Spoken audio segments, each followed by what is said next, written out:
Tank never barked unless it mattered. That morning, he howled like the garage was on fire. Frank hobbled outside, expecting a wounded animal, maybe another raccoon. But behind the oil drums, beneath a ragged tarp, was something smaller and warmer than death, but not by much. Part 1. The Cry Behind the Garage. Frank Delaney did not believe in fate. Not since '72, when his best friend caught the shrapnel meant for him outside Da Nang. He believed in spark plugs, torque, wrenches, and the value of a well-fed dog. His garage, a sagging steel shell tucked behind a shuttered Wendy, soft Route 40, was not much, but it stayed warm in winter and dry enough in spring. That was more than most of his visitors could say. Frank fixed up old pickups for cash and let lost men fix their dignity in return, mostly vets like him, fallen through the cracks like rain through a rusted roof. And then there was Tank. Tank was the kind of dog who did not care for nonsense. A brindle American Bulldog mix, 12 if not older, with a stiff back leg and a chunk missing from one ear, courtesy of a younger, meaner time.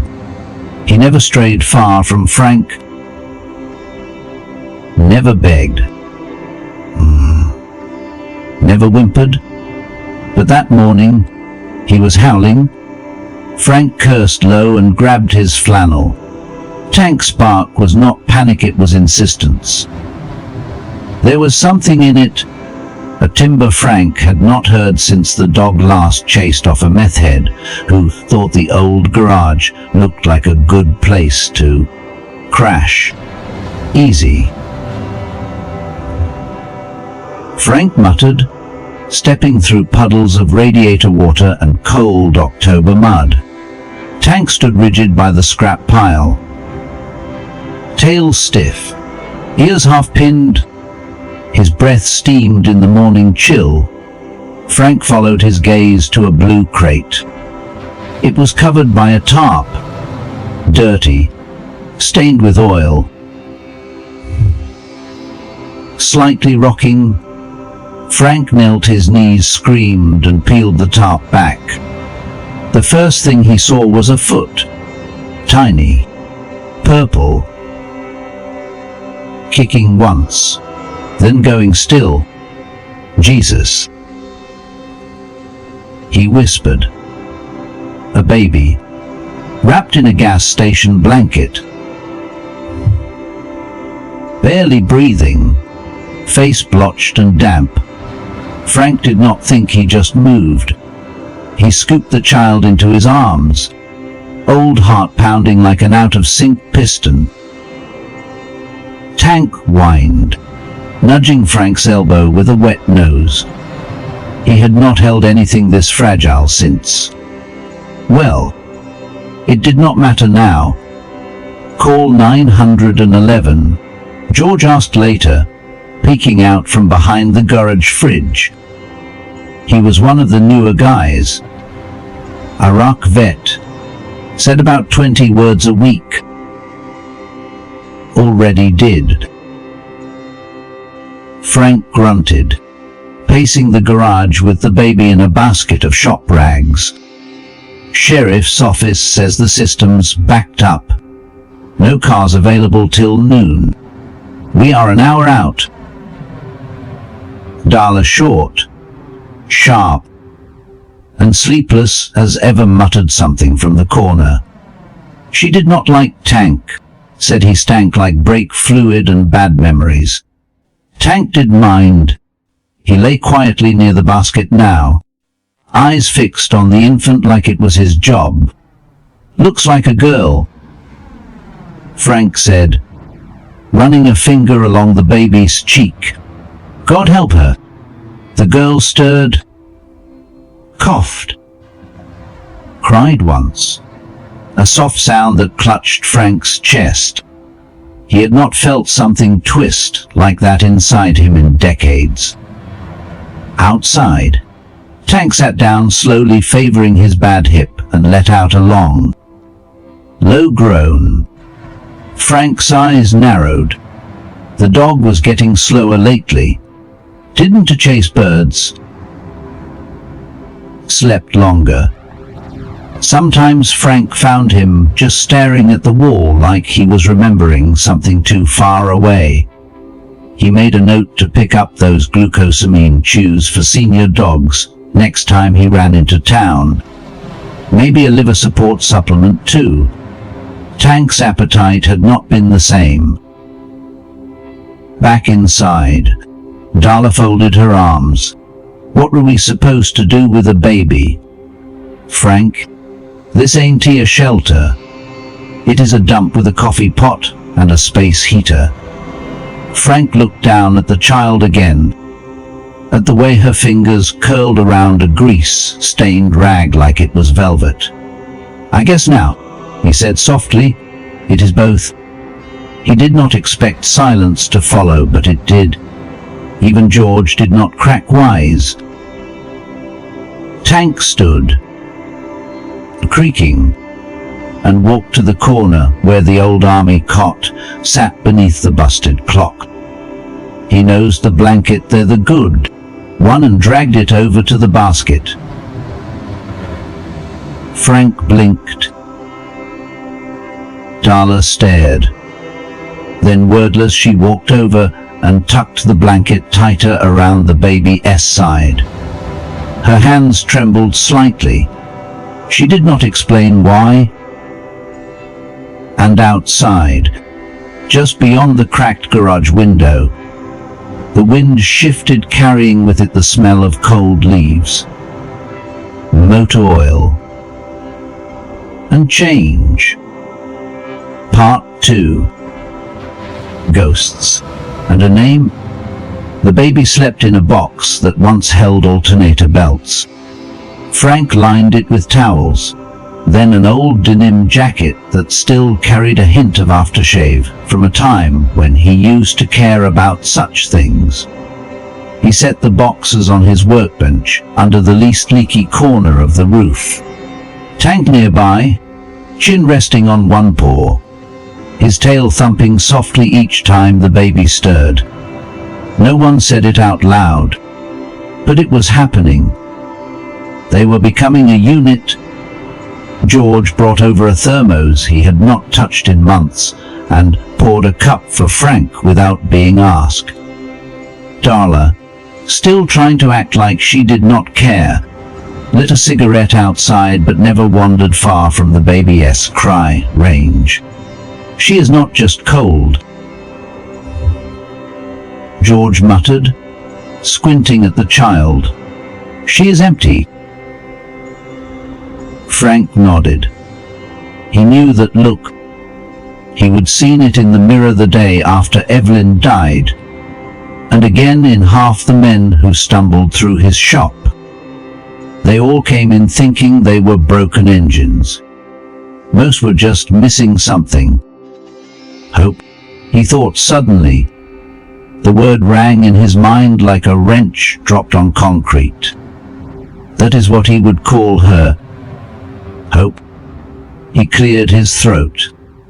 We will need to find formula, he said. Diapers. You planning to keep her?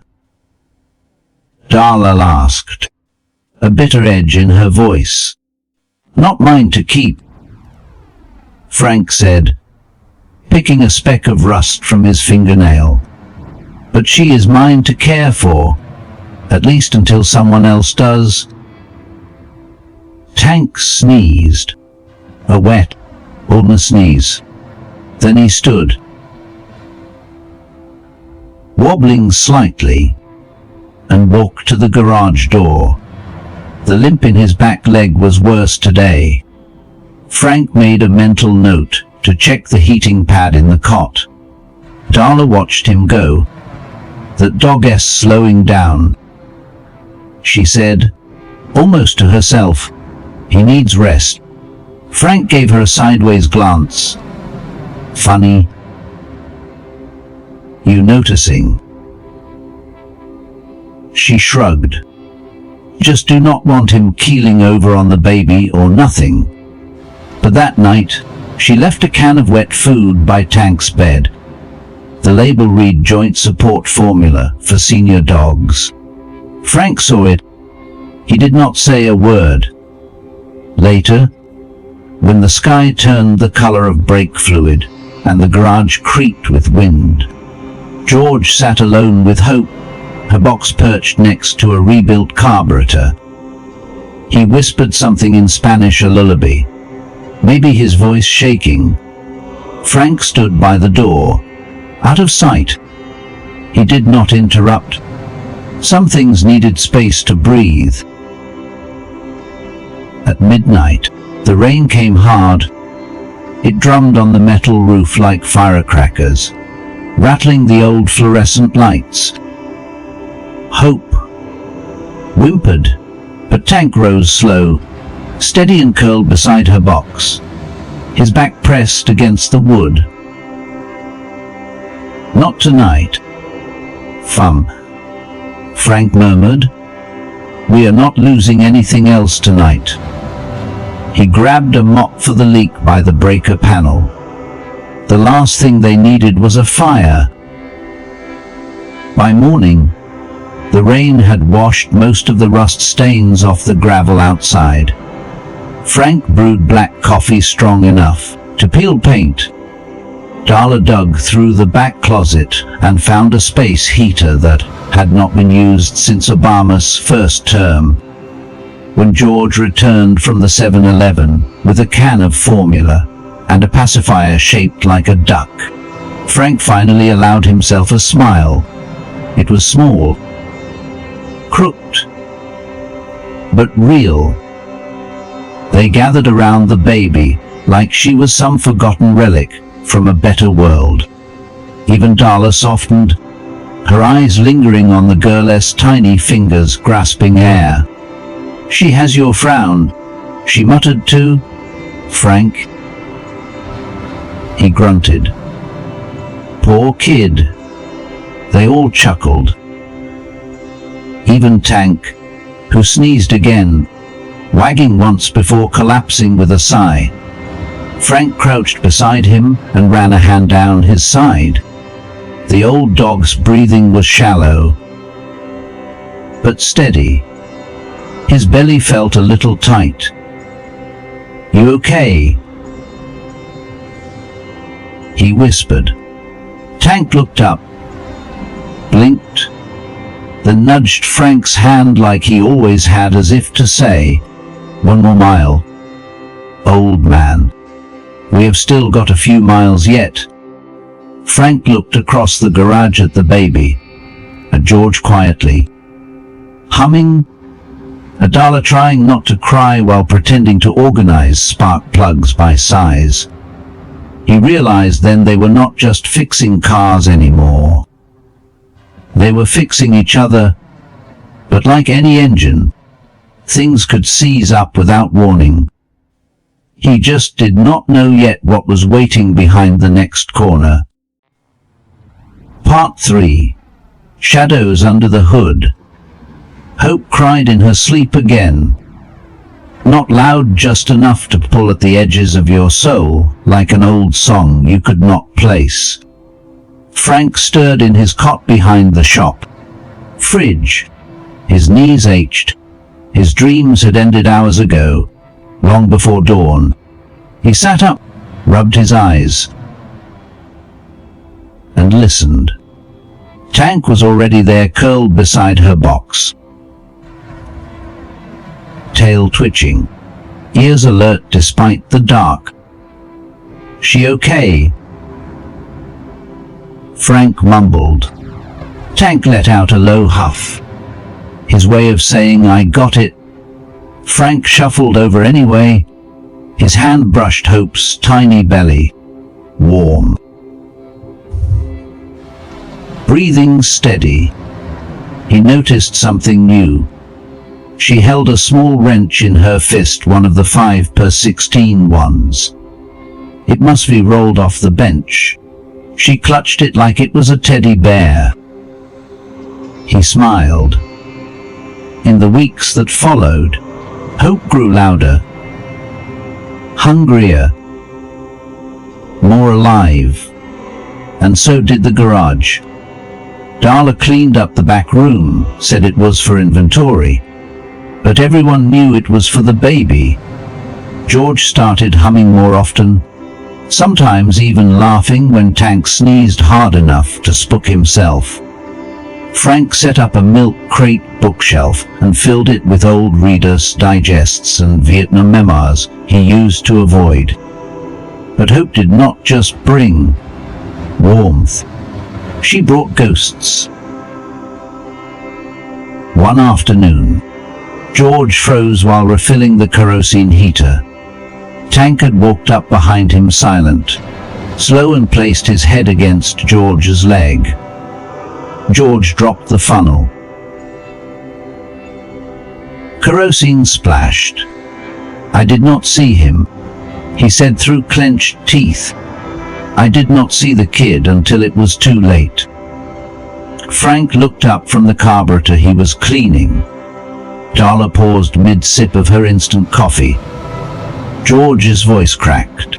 "It was a wedding in Fallujah. I thought it was a signal. I called it in. Airstrike took the building. There were children inside." He did not cry. He just sat down, hard, on the concrete. Hope, across the garage, let out a soft gurgle like she knew. Tank walked to George and rested his big brindle head in the man's lap. That is when George broke. He buried his face in the dog's fur and sobbed like a child. No one moved. No one said anything. Not even Darla, who normally would be told him to man up or go sweep the lot.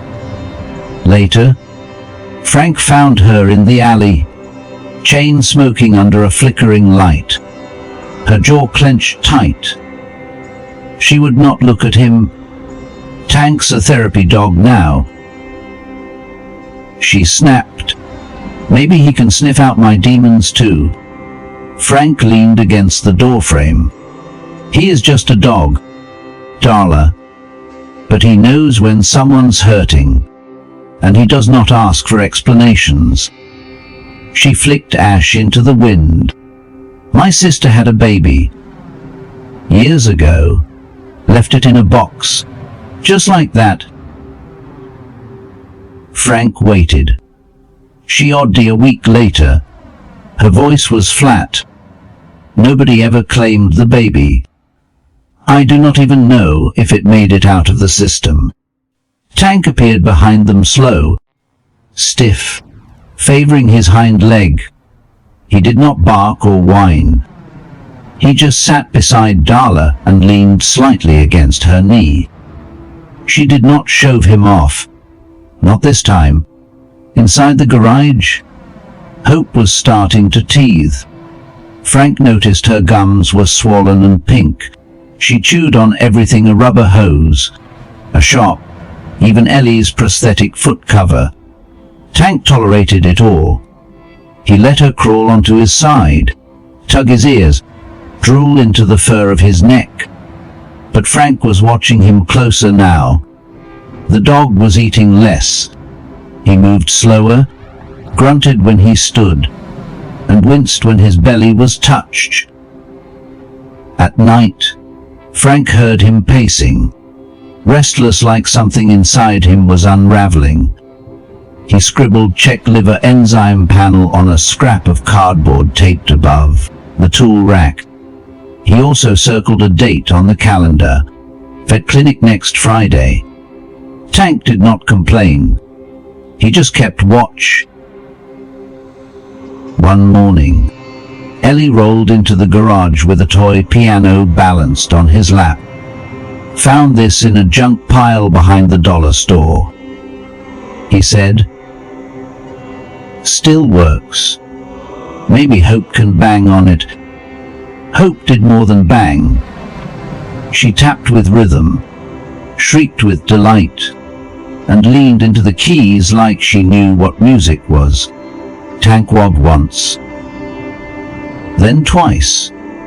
It was the happiest anyone had seen him in days. That evening, Darla caught Frank rubbing Tank's belly under the workbench. He is bloated. Frank muttered, and warm. She did not say anything, just crouched next to him, pulled a blanket from the cot, and draped it over the dog. He is tired. Frank, I know. We all. Frank ran a hand down Tank's spine. I am just not ready. And neither, it seemed, was anyone else. Part 4. Something soft beneath the rust. The first time Darla washed Tank's blanket, she did not tell anyone. She just waited until the others were distracted, Hope teething on a gear knob, George fixing the battery cable, Frank asleep in his chair with the TV hissing static, and then she slipped the wool square from under Tank's chin. The old dog raised his head, confused, whined once. Darla crouched beside him. Relax, Grandpa. She muttered, You will get it back. Tank licked her hand. It startled her more than it should be. That night, she hung the blanket behind the oil drum, far from the garage's grease and memory. She scrubbed it by hand, used the peppermint soap she saved for special days. No one saw her hang it to dry. But the next morning, when Tank limped over and flopped down onto it, tail thumping once, twice, Frank gave her a nod. Nothing more. But it was enough. Hope's cries came earlier now, like her body knew when the garage had slipped into shadow. Each time, Tank roused himself even when stiff with pain and padded to her side. He did not nuzzle or whimper anymore. He just lay near, like a boundary against the dark. Darla watched him one evening, arms crossed, eyes narrow. That dog's dying, she said flatly. Frank did not argue. The vet appointment came and went. Frank drove Tank in the old Ford Ranger, the one with the cracked windshield, and the Jesus fish faded to a ghost. Tank sat in the passenger seat like always, his muzzle resting on the dashboard. They ran the tests, took the x-rays, drew blood from a vein that took 3 pokes to find. When the vet came back with the results, Frank nodded before she said a word. Liver deterioration. Advanced arthritis. Enlarged spleen. The dog was running out of miles. Back at the garage, Darla met them at the door. She knelt beside Tank before Frank even said a word. How bad? She asked. Frank's voice cracked. Tank nudged her knee with his nose, then sank onto the blanket she would cleaned. For the rest of the day, Darla did not touch a wrench. Didn't he curse? Didn't he pace? She just sat beside him. That night, the wind howled through the east wall. Hope would not sleep. George tried singing. Illy played the toy piano. Frank rocked her in an old milk crate lined with flannel. Nothing worked. until Tank stood legs shaking and walked to her. He pressed his head gently against the box. Hope stopped crying. Just like that. Darla muttered, "He is a damn miracle." Frank said, "He is just tired." But no one moved him. They just let him stay. The next morning, George brewed coffee for everyone, even Darla. Ailey offered to tune the truck Frank used to drive Tank to the vet, just in case. Frank did not ask in case of what. Later, Darla brought out an old dog bed she would found in the alley and patched with duct tape. She dropped it beside the cot and said nothing. Tank sniffed it once and flopped down like it was heaven. Hope giggled from her box. Frank swore she clapped. As the sun sank behind the garage, Darla sat beside Tank with a jar of peanut butter and a plastic spoon. "You ever been to a battlefield, old man?" she asked softly. Tank licked the spoon. "I have 3. Worst was not the blood, it was the silence after. She wiped a bit of peanut butter from his lip with her sleeve. "I hated you when I got here," she whispered. "You reminded me of everything that keeps going even when it should not." Tank sighed. "Close his eyes." Darla blinked hard. Swallowed. "Guess I needed something that did not give up on me." Frank watched from the shadows. He did not interrupt. Didn't he speak? But when Darla tucked a towel around Tank's paws that night, like she was putting a child to bed, he turned away before anyone could see his face. Part 5. The Dog Who Stayed. Tank did not rise at dawn like he used to. Not that morning. Frank sat at the garage table, cradling a chipped mug of black coffee that tasted like burned toast. He waited, listened, looked toward the blanket in the corner where Tank usually slept beside the old space heater. The bed was occupied, but still, no tail, no soft grunt, no paws tapping the concrete in search of breakfast. Frank's chest tightened. "Simon, buddy," he called quietly. "It is morning." Nothing, then a slow thump, then another. Tank lifted his head, eyes bleary, tongue dry against his jowls.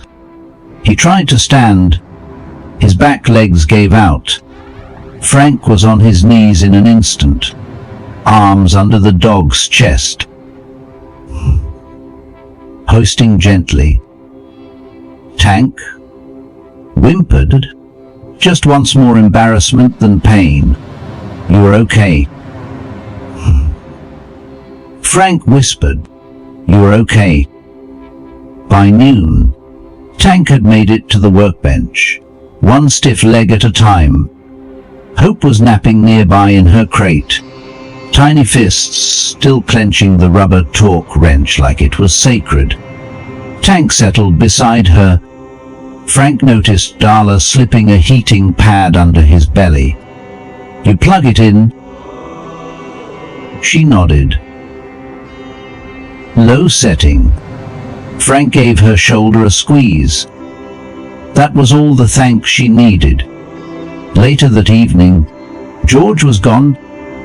Vanished sometime after lunch, did not leave a note, did not answer calls. His cot was untouched. His coat still hung on the wall, but his duffel bag was missing. So was his old service revolver. Frank swore. Checked the alley, the windy slot. Everywhere. Darla stopped by the breaker box, eyes wide. You think he... Frank did not answer. It was Tank who found him, past the edge of the parking lot, near the chain link fence where the old billboard used to advertise mufflers for $39.9. George sat on the cold gravel, knees pulled to his chest, revolver in his lap. Tank approached slow, deliberate, and sat right in front of him. Didn't he bark? Didn't he nudge? Just stared. George looked up, and something inside him buckled.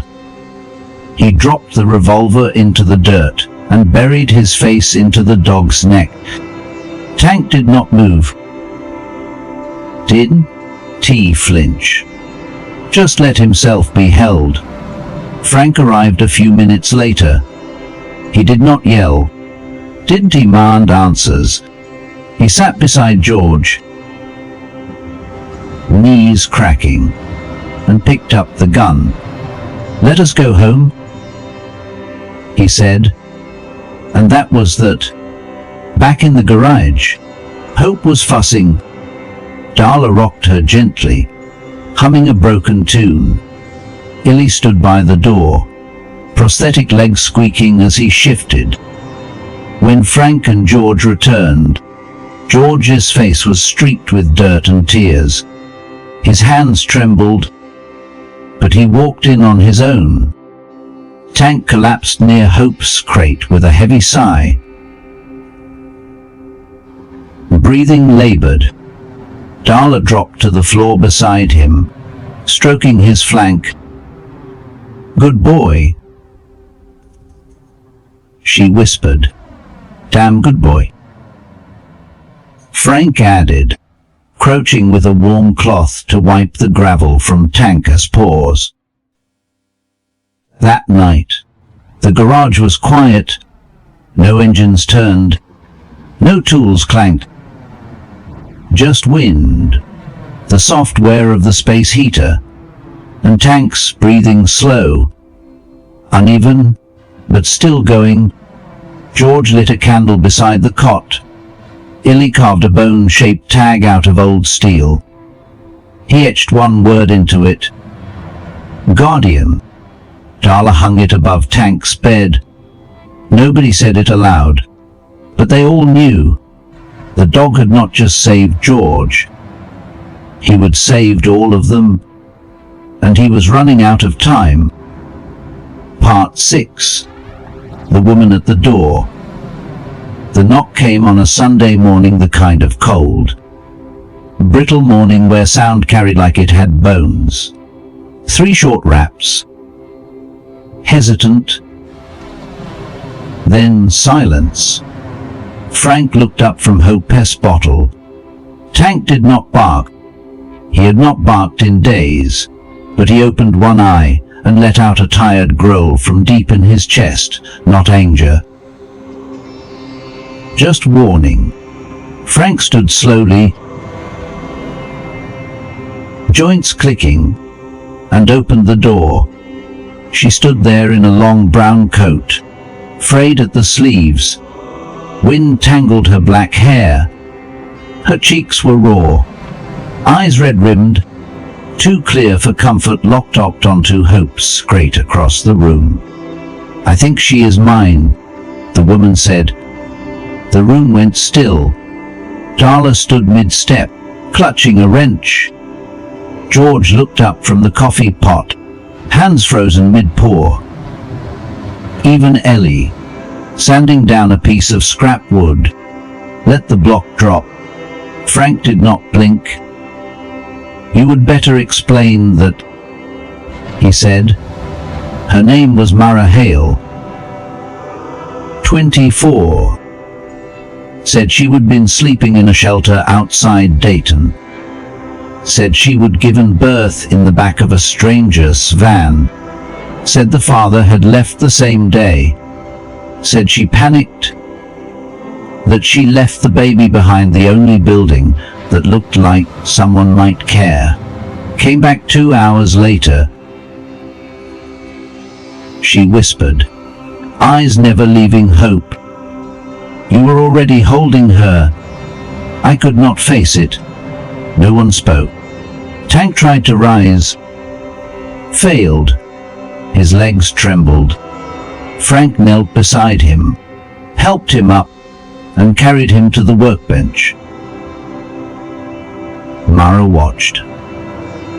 That dog. He was there. The night I left her. He was watching me. Frank did not answer. He was too busy watching Mara. Every tick, every breath, every line of regret etched into her face. Hope stirred in her crate. Cooed once. Tank turned his head toward the sound. Tail thumped barely. Darla stepped forward. Eyes sharp. How do we know you are not just here for the attention, or the welfare checks? Mara's jaw tightened.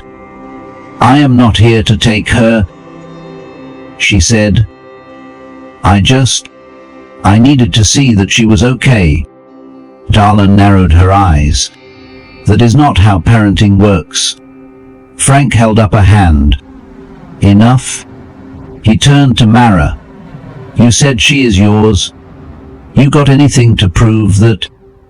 Mara reached into her coat, pulled out a crumpled hospital-lid band. It read, Hail, Mara.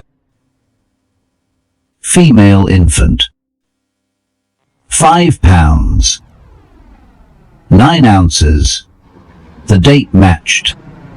So did the birth weight the clinic had recorded.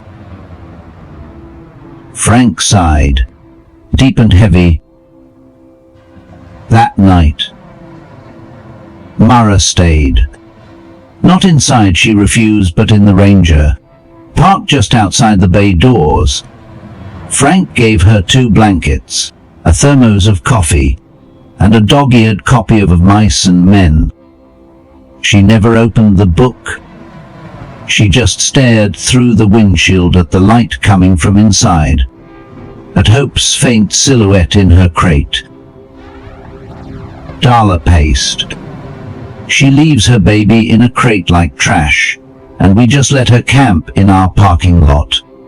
Frank rubbed his temples. She is not taking Hope.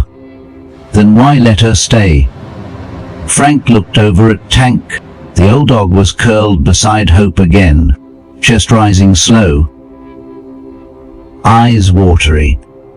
She needs to see what she gave up, and maybe, just maybe, what she still has left. Near midnight, George approached Frank. Back in Baghdad, he said quietly. I watched a man carry his dead son across town just to bury him with his people. That man had nothing left but dignity. And he still gave it. Frank said nothing. George pointed to Mara's truck. She is giving something. Might not be what we want, but it is not nothing. The next morning, Mara knocked again. This time, slower, quieter. Frank opened the door. She held a small folded note in her hands. I am leaving, she said. Headed west. I found a women's shelter that takes moms with records. She held out the note. For her, when she is old enough. Frank took it, nodded. Mara knelt beside Tank. Her fingers brushed his fur. Thank you, she whispered, for watching her. Tank did not move, but one ear twitched. Just enough. She turned to Frank. Keep her safe. And then she was gone.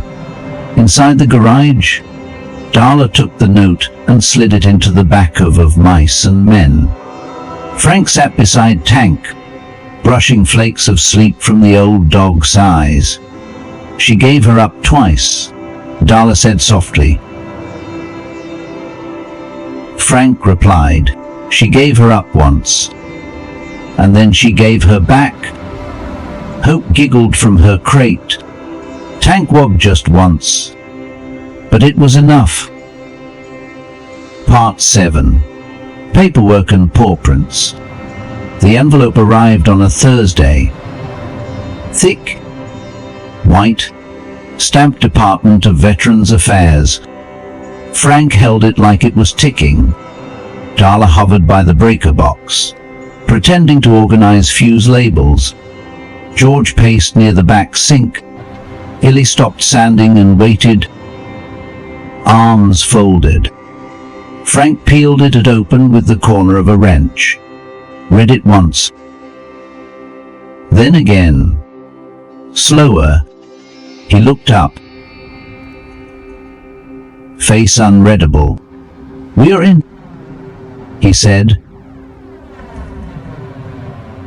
"Provisional license. They are sending a field officer next month." For a moment, no one spoke. Then George exhaled loud and shaky, clapped once. Darla, eyes glassy, muttered, "About damn time." They cleaned like mad for the rest of the day. Darla scrubbed the counter with vinegar and steel wool until the metal shone. Ellie fixed the bathroom door hinge that had not closed right in 10 years. George painted a fresh stripe on the garage floor and mumbled something about making it look like Hope lives here. Frank filed forms on the dusty laptop he had not touched since 2013. Even Hope helped, chewing labels off empty oil bottles and throwing them on the floor with triumphant squeals. Tank did not move much. He lay by the space heater, breathing slow, eyes following their every step. When Hope toddled past, he lifted his head just enough to nuzzle her knee. That night, Frank could not sleep. Tank had eaten only 2 bites of chicken and left the rice untouched. His water bowl remained full. Frank sat on the edge of the cot, watching the dog's chest rise and fall. "You gotta stick around a little longer. You hear me?" he whispered. "We got a ribbon to cut." Tank twitched, like in a dream, then stilled again. Frank ran his hand gently down the brindled back, feeling each rib. The dog was fading, no doubt. The vet said a few weeks, maybe, but Frank could feel it in his gut. It would not be long now. In the morning, George pulled Frank aside. "Maybe it is time." "Time for what?" George looked toward Tank, curled like a comma near the cot. "A real bed." "No concrete. He has earned that." Frank nodded. They cleared out the back closet. Ellie brought in an old baby mattress from his cousin's attic. Darla lined it with fleece. They placed Tank gently on top, his favorite blanket beneath him, the tag that said Guardian hanging just above. Hope walked her first real walk from one end of the garage to the other, arms out like a wind-up toy. Darla caught her just before she toppled. "You are getting brave," she said, kissing the child's forehead. Then she looked over her shoulder toward Tank. "You see that?" she asked. Tank did not respond, but his eyes were open, and they were watching. That evening, Frank sat beside the mattress. The others gave him space. He held a photograph, one that had not been touched in years. It showed Evelyn, younger, laughing, and kneeling beside a much younger Tank with his tongue out and a tennis ball in his mouth. "I told you not to outlive me," Frank said softly, "but I am glad you did." Tank's ear flicked. His tail twitched. Barely. Frank reached down and touched the dog's paw. "Everyone in here's got something busted in him," he whispered. "But you just kept showing up." Later that night, Hope cried again, but not for long. Frank did not need to get up. Neither did Darla. Tank rose, unsteady, a trembling line of willpower and memory. He walked the length of the garage, one limping step at a time. He curled beside the crate, let out a soft sigh, and closed his eyes. Hope quieted instantly. Frank stood in the doorway, a silhouette in the pale flicker of the workshop lamp. He did not interrupt. He just watched, hands in his pockets, heartbreaking and full, all at once. Part 8. What the dog knew. The van rolled in on 3 cylinders and a prayer. It coughed into the lot just after sunset. Headlights flickering, bumper tied on with twine. Steam hissed from the hood. One tire sagged like it was tired of trying. The engine choked, then died.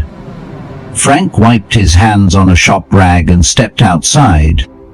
A man stepped out, tall, gaunt, eyes sunk deep behind a dark beard, jeans stiff with salt stains, hoodie 2 sizes too big, one hand bandaged with a dirty t-shirt. He did not ask for help. He just looked at Frank and said, "Is this where the broken things go?" Frank studied him a moment, then nodded. His name was Caleb Ford. 33. Army. 4 tours. Discharge with a medical that read like a confession. Night terrors. Hypervigilance. Disassociation. Probable substance abuse. He had not slept in a bed in 6 months. Dahl eyed him suspiciously. "You high?" Caleb said. "Just hollow." She did not answer, just handed him a blanket. That night, Caleb sat alone by the garage wall. Knees up, hands buried in his sleeves. He did not speak. Didn't he eat? Just stared. Hope babbled from her crate, tossing a wooden spoon like it was treasure. Tank stirred. Slow. Labored. He stood, his old legs trembling beneath him. Frank tried to stop him.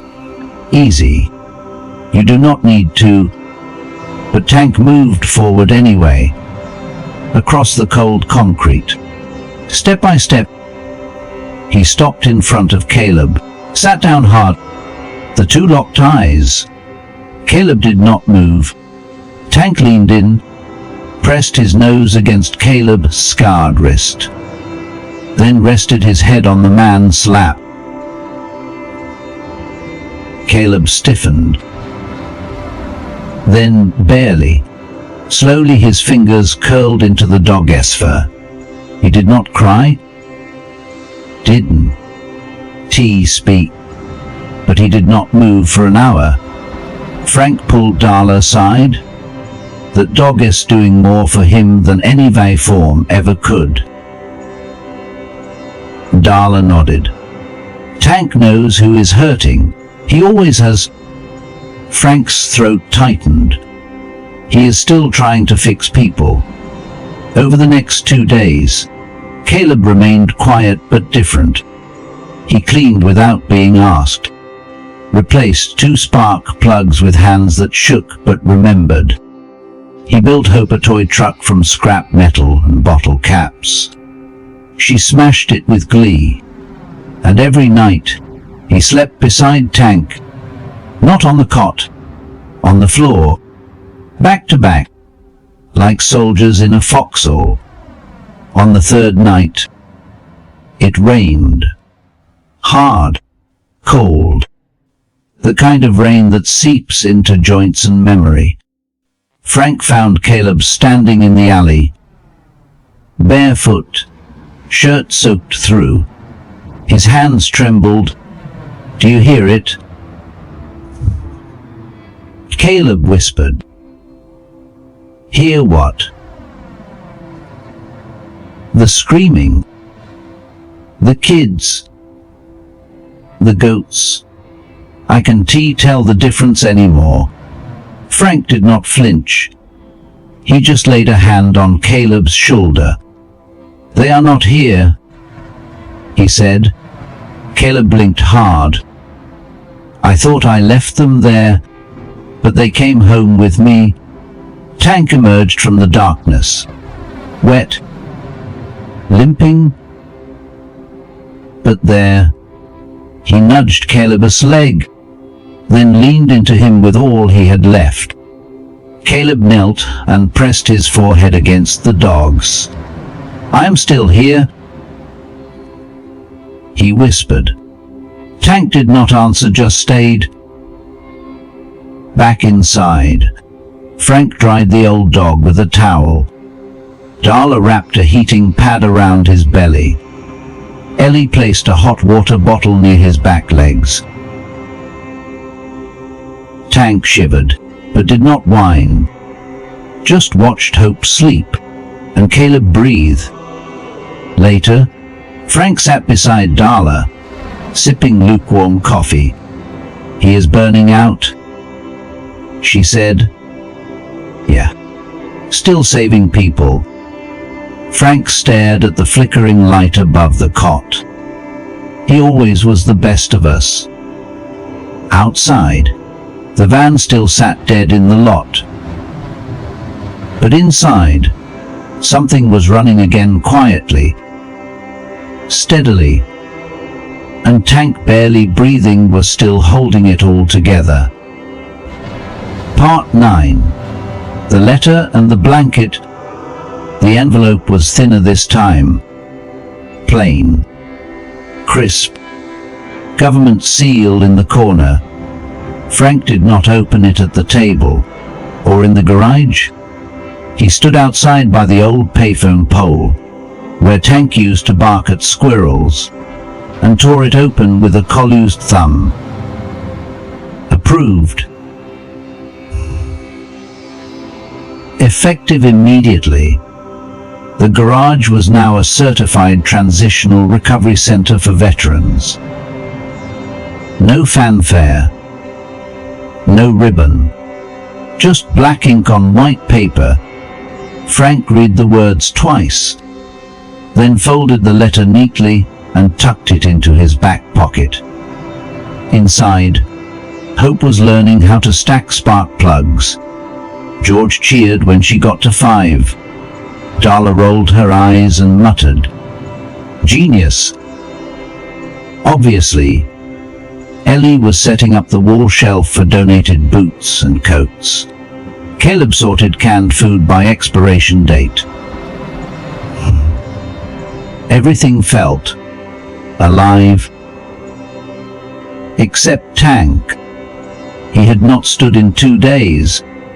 He ate a little chicken broth Darla hand-fed him, licked Hope's fingers when she crawled over. But his breaths came shallower, his legs curled tight under him, like he was already bracing for sleep. Frank sat by his side every night. Just sat. No words. No praise. Just presence.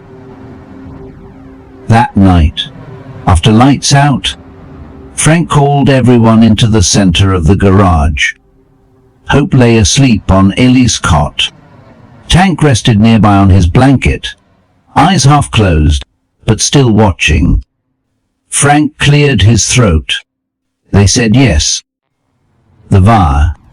We are official. No one cheered. Not because they were not proud, but because they knew what the moment cost. George said, "We should call it Tank's place." Darla's eyes glistened. The dog earned it. Frank nodded, too choked to speak. The next morning, Darla was not in her cot. She was curled beside Tank, her hand resting on his back. Hope had left a plastic wrench on his paw sometime during the night. He had not moved. Caleb was already outside, welding a new mailbox. He would painted the words "Mechanic at Shelter" in white on the side, but underneath he would scrawled, "In memory of Tank, guardian of the broken." At noon, the priest came, old friend of Elias, veteran, black robe, combat boots, brought a Bible and a thermos of soup. He knelt by Tank and whispered something Frank did not catch, then placed a hand on the dog's head and closed his eyes. Frank whispered, "I think he already knows." In the afternoon, Darla took Hope into town, bought a small wooden box, bought a card, bought flowers, blue wildflowers and dried sage. She came back, placed the box at Tank's side, and tucked the flowers into his blanket. Tank blinked once. She knelt beside him. "You do not have to keep fighting," she whispered. "You have done enough." Frank sat beside the dog well into dusk. "I never prayed much," he said, "but I always believed in loyalty. And that means not letting someone go alone." Tank's breathing was ragged now. Frank laid one hand on his side. "If you need to go, you go. We will keep fixing things here. You already taught us how." That night, it rained. Not hard, just steady. Cleansing. They all stayed close. George sat sharpening tools that did not need sharpening. Ellie pretended to be reading but never turned a page. Caleb held Hope as she slept against his chest. And Tank lay still, eyes closed, tail motionless, but his chest still rose. Barely. Before turning in, Darla placed something new on his bed. Her scarf. Wool. Faded green. Smelled of peppermint and old coffee. I used to wear that when I did not want anyone to look at me. She whispered. "But you always did." She leaned down, pressed her lips to his forehead. "Thank you for looking anyway." Frank whispered, "Just one more night." And Tank, if only in spirit, wagged once in reply. Part 10. The Dog Who Fixed Us All. Tank passed in the early hours, just before dawn. No sound. No struggle. Frank had dozed beside him, hand still resting on the dog's side, feeling for a breath that never came. It was Ellie who noticed first. He stood in the garage doorway, the cold pink of sunrise spilling over the floor. "He is gone," he said quietly. No one moved. Then Darla reached over and brushed a lock of hair from Hope's forehead. "Let her sleep," little longer. They buried Tank behind the garage beneath the tree, where squirrels used to taunt him. Frank had once joked about pouring motor oil on the roots to kill it. Now he dug into its soil with trembling hands. Kayla built the box. Simple, clean, hand-sawed pine with welded corners. He carved the lid by hand. Tank, loyal until the end, the one who fixed us. Hope toddled out just before the last shovel of dirt. She carried his old food bowl, placed it on top of the grave, and patted the earth like she was tucking him in. No one told her to. The garage felt different that day. Quieter, but not empty. Like Tank had simply walked into another room, just out of sight. George fixed the radiator on a neighbor's Civic. Didn't he charge a dime? Darla taught Hope to say dog, and cried when she did. Ellie mounted the new sign over the bay door. The mechanic's shelter in memory of Tank. Frank could not speak during the ceremony, but he ran his fingers over the letters again and again like they were braille, feeling every truth they held. 2 weeks later, the Vale rep visited. Clean suit, clipboard, eyes too used to disappointment. He walked through the garage, talked to the crew, took notes, paused by the shelf where Hope's toys mixed with oil filters and baby wipes. This is not a typical transitional facility, he said. Frank replied, "It is better." The man nodded, marked something, left without asking for further proof. That spring, they took in 5 more vets. One was deaf, one was missing both legs. One just needed someone to remember his name. Hope started walking more, talking more. She called every dog she saw Tank. No one corrected her. Darla started writing a book. George began leading a meetings in the lot every Thursday night. Ellie built a second cot. Caleb adopted a rescue mutt, half collie, half chaos. Named her Spark. "She will never be Tank," he said, "but maybe she will learn." And Frank kept the garage running. But sometimes, in the quiet, when the light hit just right, he would sit by the heater, close his eyes, and swear he could hear Tank X's nails clicking softly across the floor. One morning, Hope found a bolt lying on the workbench. She held it up to Frank. "What is this?" she asked. He took it gently, turned it in his hand. "That," he said, "is what holds everything together."